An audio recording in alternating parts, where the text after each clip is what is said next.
Hey everyone, and welcome back for another deep dive with us.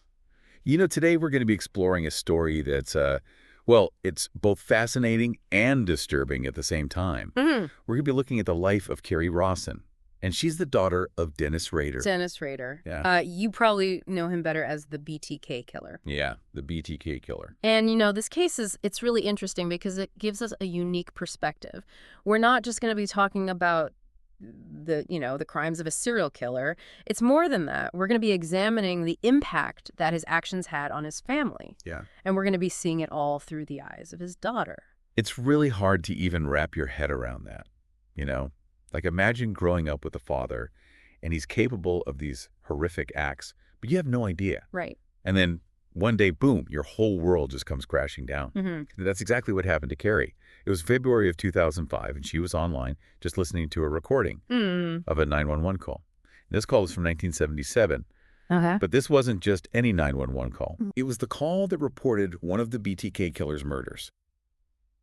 And the voice on the other end of the line, the one that was reporting the crime, so calmly reporting this horrific crime, it was a voice that Carrie knew Oh, wow. all too well.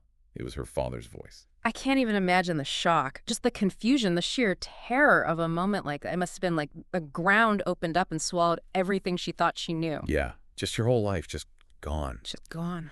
And so that brings us to the BTK killer himself, Dennis Rader. And before his arrest, he lived a double life. I mean, to the outside world, he was just this normal guy, a family man, Yeah. president of his church council. He was even a compliance officer. Compliance officer. It's almost like he was reading the serial killer handbook, right? Right. This perfect facade, like a mask of normalcy. But behind it, you have this deeply disturbed individual. And it's like something out of a movie. Yeah. But for the people in Wichita, Kansas, this was all too real. I mean, this was their lives. Between 1974 and 1991, Rader just terrorized the city as the BTK killer. And the name, by the way, Oh, DTK. It's an acronym. Stands for bind, torture, kill.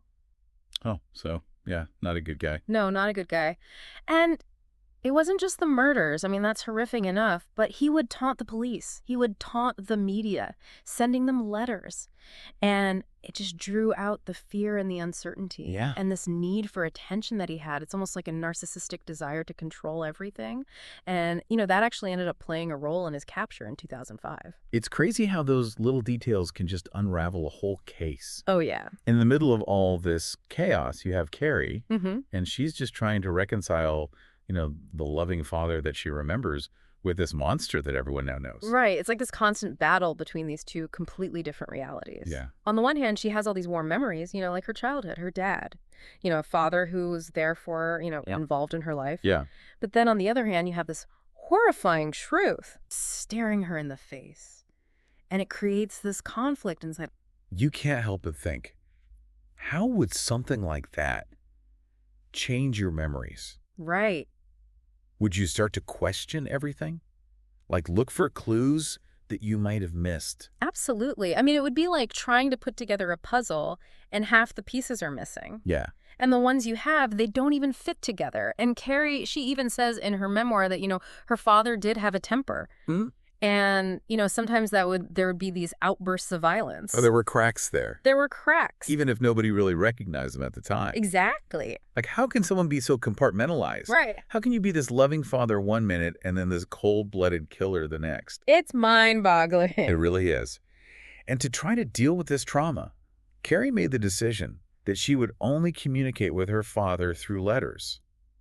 She said she never felt comfortable, talking on the phone or visiting him in prison. That really shows you just how deep the trauma runs. It's Yeah. like any direct contact, it's just too much. Too painful. Way too painful. And in these letters, we see this other disturbing part of Dennis Rader. He says that he's sorry, but he's sorry for how his crimes impacted his family. Oh, wow. But there's this complete lack of any real apology to the victims or their families. It's like he's more worried about, how his situation is inconvenient for him, like how he lost his old life. But he doesn't seem to care about the pain that he caused to other people. Yeah. And that lack of remorse it's a big sign of narcissistic personality disorder. Yeah. And that just makes Carrie's journey to heal and understand so much harder.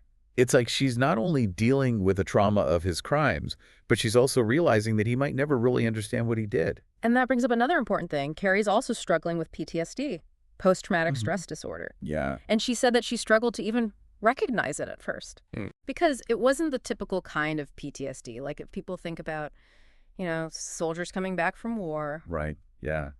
It's easy to forget that trauma can show up in so many different ways. Absolutely. And a kind of trauma that Carrie went through. It's like this ultimate betrayal Yeah. by someone that she loved and trusted. Yeah, And that can be so debilitating. completely. I mean, it just shatters your reality. Right. And, rebuilding from that, finding a way to live with it, that's a long and difficult thing to do. But before we dive more into Carrie's PTSD, hmm I think there's this one story that she tells, and it really shows how complex Dennis Rader was. Like how contradictory he was. Yeah. She talks about when the family dog had to be put down. Oh, yeah, I remember reading about that. It just didn't seem like him at all. It was like this man who could be so cruel, was so upset over losing a pet. Right. It was like he was crying, just like anybody else would be in that situation. Yeah. And it makes you wonder, can someone like Dennis Rader even feel real emotions? Or was he just putting on an act? That's a scary thought.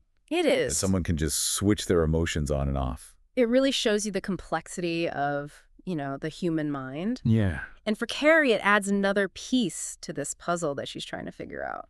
And speaking of complexity, there's another layer to all this. We need to talk about the possibility of another victim. This is the part that really gets to me. Like the fact that there might be another victim out there. Someone whose family still doesn't have any answers. It's the murder of the Faker family back in 1987. It's still an open case. And even though Dennis Rader said he didn't do it, and the detectives who worked the case, they don't think he was responsible either, there's still that doubt. Like, what if there's more? It's a scary thought. I mean, can you imagine being Carrie? She's finally starting to understand what her father did, and then this pops up. It's like opening old wounds, adding even more uncertainty to her life. It's like a constant reminder Mhm. that the trauma just never really goes away. And it shows you how far-reaching the impact of these crimes can be. It's not just the victims and their families who are affected, it's the entire community. A whole city living with fear and uncertainty. Absolutely. And Carrie, she kind of becomes a symbol of that trauma, even though she's dealing with her own personal pain. That's right. And then, on top of all this, there's something else that came out after they arrested Rader. He had this plan to retire from being BTK. Wait, retire? What does that even mean when you're talking about a serial killer? I know it sounds crazy, right? But Rader had this idea of, writing down all his crimes, putting them on a computer disk, storing it in a safe place, like a safety deposit box. So he wanted to keep controlling the story even after he was gone. Exactly. It's Yeah. like that narcissism again, He had to be the center of attention, even in death. That is so disturbing. Yeah. And to think he was actually planning another murder right before they caught him. It's true. He was actually at the victim's house. He was ready to go through with it, but some repairman showed up. Oh my gosh, that's terrifying. It just shows you that even after all those years of silence, he was still a huge threat. Like a predator just waiting to strike again. It really makes you wonder what would have happened if they hadn't caught him when they did. Yeah, how many more people would he have hurt? That's a scary thought. And you can't ignore how all of this has impacted Carrie's family, too.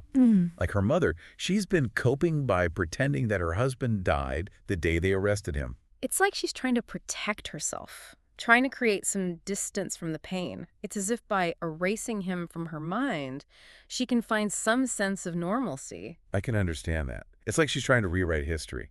And then there's Carrie's own children. She's starting to tell them about what happened bit by bit, trying to be careful, to protect them from the worst of it. That has got to be so hard. How do you even explain something like that to a child? I know, right?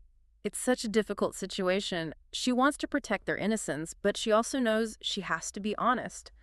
Because imagine if they found out on their own. She's caught between a rock and a hard place. Exactly. And if all that wasn't enough, she also has to deal with, the online world. Oh, right. All the trolls and people who are obsessed with her father and what he did. It's sad, but people like Dennis Rader, they attract a following. It's like a twisted fan club reveling in darkness. She's talked about getting messages from people who worship her father, even threats. It just goes to show, even when she's trying to heal, she still faces cruelty and insensitivity from people. That trauma never really ends. It's heartbreaking. She's dealing with so much, and then she has to face all this negativity. It shows you the dark side of people. You know, that fascination with evil. People forget that there are real people behind the headlines, people who are deeply hurt by these crimes. You're right. And it brings us to those tough ethical questions, about cases like this.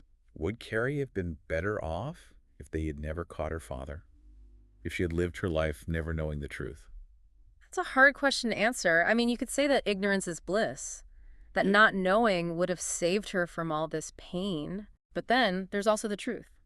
How do you truly heal and move on when you're living a lie? I guess it depends on what's more important to you. Peace of mind or knowing the truth, even if it hurts. Exactly.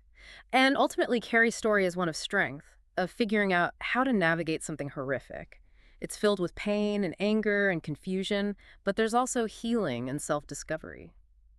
Even with all the darkness, there's something inspiring about her story.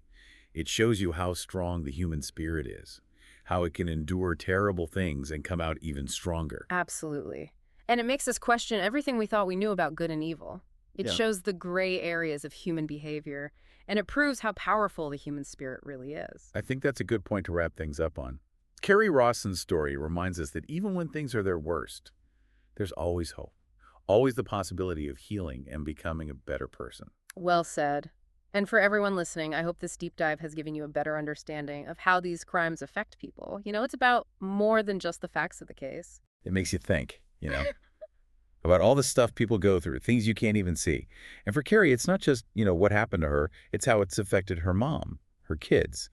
It's like this ripple effect that touches everyone. And that's what's so powerful about this whole story. It makes us look past the headlines, the crazy details, and we see the real people who are hurt by these crimes. Yeah, it's like we're seeing what happens after, when everything calms down, the long road to healing. And it's not always easy. Right. And we forget about that part. You know, we focus on catching the killer, closing the case. But what about the victims? What about their families? How do they put their lives back together? And with Carrie, we see just how complicated that is. The anger, the feeling of betrayal, all the confusion.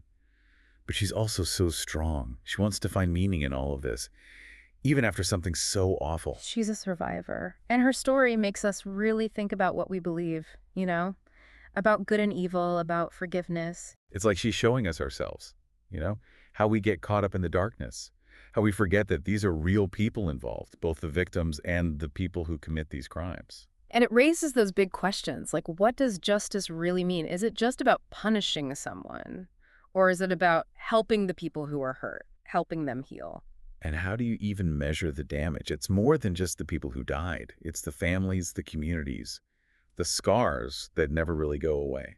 And it brings us back to that question, the one we talked about before. Would it have been better if they'd never caught her father? Would she be better off not knowing? I think about that a lot, honestly. Because, yeah, maybe the truth hurts.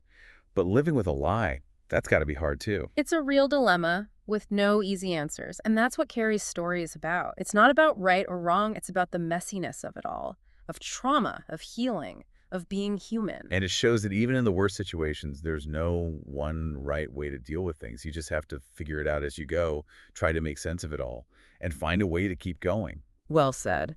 And for everyone listening, I hope this deep dive has made you think. Carrie Rawson's story, it's a powerful reminder that even after something terrible, we can survive. And we can even come out stronger on the other side. It's definitely a story that will stay with me, and I hope it stays with you too. Thanks for joining us on this deep dive.